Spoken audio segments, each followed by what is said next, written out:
उसके बारे में हम जानेंगे। थायराइड क्या होता है? जो हमारे गले में एक थायराइड ग्लैंड होता है और उसमें हार्मोन्स कम ज्यादा होते हैं, जैसे हाइपोथायराइड या हाइपरथायराइड ऐसे होता है। कोई भी एक थायराइड अगर बढ़ता है, एक होता है कि मोटापा बढ़ता है एक थायराइड बढ़ने से, और दूसरे थायराइड बढ़ने से हम पतले हो जाते हैं, हमारा वेट बहुत कम होता है। थायराइड के लक्षण ये होते हैं। और दूसरा, हमारे मांसपेशियों में कमजोरी होती है, हमें थकावट होती है, हमारे बाल जो होते हैं वो बहुत गिरते हैं, ज्वाइंट पेन है वो भी बहुत बढ़ता है। और उसके बाद थायराइड जिनको भी है उनको एक है जो ठंड बहुत ज्यादा लगती है, इनका इम्यूनिटी पावर बहुत कम होता है, इसे थायराइड की वजह से। जिनको भी थायराइड है उनको पीरियड यानी मासिक धर्म ज्यादा या कम होता है, बहुत ओवर ब्लीडिंग होती है। इस सब हार्मोनल इम्बैलेंस की वजह से हमारे ये सब थायराइड ग्लैंड को बढ़ने से, और ये पुरुषों से भी ज्यादा महिलाओं में ज्यादा होता है ये थायराइड जो होता है। तो उसको ठीक करने के लिए आप क्या करें? ये तो लक्षण हमें पता है कि अरे थायराइड अगर हमें है तो हमारे बाल गिरते हैं, नहीं तो हम बहुत मोटे होते हैं, या नहीं तो बहुत पतले होते हैं, नहीं तो हमें बहुत ठंड लगती है, इम्यूनिटी पावर कम होता है, हमारी स्किन जो है वो ड्राई हो जाती है, हमारा मासिक धर्म में गड़बड़ी हो जाती है। ये थायराइड बढ़ने के लक्षण है। इसके कारण क्या है? कारण ये भी है हम जो हमारी दिनचर्या है वो ठीक नहीं है। एक दूसरा है, अगर हमारे माता पिता को है तो बच्चों को होता है, जेनेटिक उसको बोला जाता है। तो और एक है कि हम गलत खान पान हमारा जो होता है, जो डब्बा बंद चीजें होती है, फास्ट फूड होता है, जैसे ब्रेड है, बिस्किट है, मैदा से जो भी चीजें बनी है, ये खाने से हमें थायराइड बढ़ता है। जैसे फ्रिज का पानी है या ठंडी चीजें है, ऐसे जो बाहर की चीजें है, ये खाने से भी। और एक है हमें आसन या व्यायाम का अभाव, इसके वजह से हमारी एक्टिविटी मेडिटेशन यानी हमारी दिनचर्या ठीक ना होने के कारण ही थायराइड बनता है। और हमारे पेट में, हमारे आंतों में जो गंदगी चिपकती है उसके कारण ही हमें ये थायराइड होता है।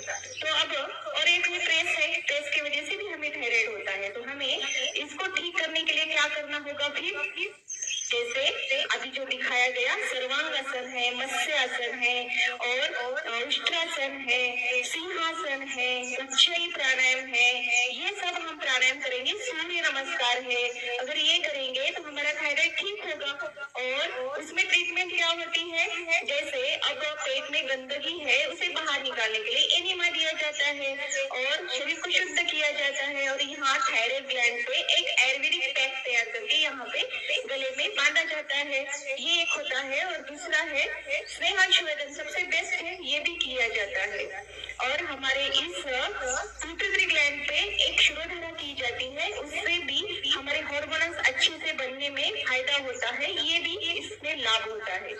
ये थायराइड के लिए। और दवाई कौन कौन सी दी जाती है? जैसे अभी हमें एक ही हमारे योग साधक को रिजल्ट आया है, जैसे हमारे पिंटू भैया यहाँ पे रोज आते हैं, पिंटू साउखार भी बोला जाता है, साउखार है, तो उनकी सिस्टर के बेटी को ये थायराइड था, तो उनको पतंजलि की गोली जैसे थायरोग्रीन है, कांचनार गुगुल और धने के पानी के साथ और उज्जयी प्राणायाम और कुछ थायराइड के पैक आयुर्वेदिक लगाए गए, तो उनको रिजल्ट, इनकी रिपोर्ट है, उनको रिजल्ट नॉर्मल हो गया। तो इस तरीके से हम भी हमारे थायराइड को ठीक कर सकते हैं।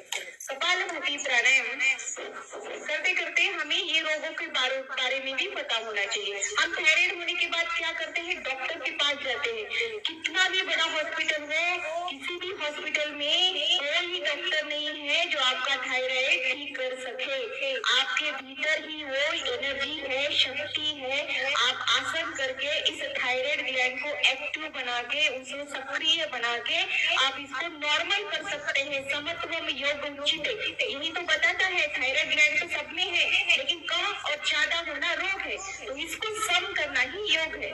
तो इस तरीके से हम योग आसन करके हमारे थायराइड की गोलियों से आजादी मिल सकती है। हमारी ये थायराइड की गोलियां कितने दिन खाएंगे? डॉक्टर को बोलते हैं, डॉक्टर क्या करते हैं? जो गोलियां देते हैं और ये गोलियां खा लो, कितने दिन खाना है डॉक्टर साहब? पूरी जिंदगी खाना है, ऐसे वो बताते हैं। लेकिन इसका ये उपाय नहीं है। हम हमारी दिनचर्या, हमारी डाइट और योग आसन करके आयुर्वेदिक उपचार से हम डरते नहीं है, बहुत सारे लोगों की रिपोर्ट नॉर्मल है। आपका भी थायराइड से आप मुक्त हो सकते हैं, इस गोलियों से मुक्ति पा सकते हैं। करना होता है और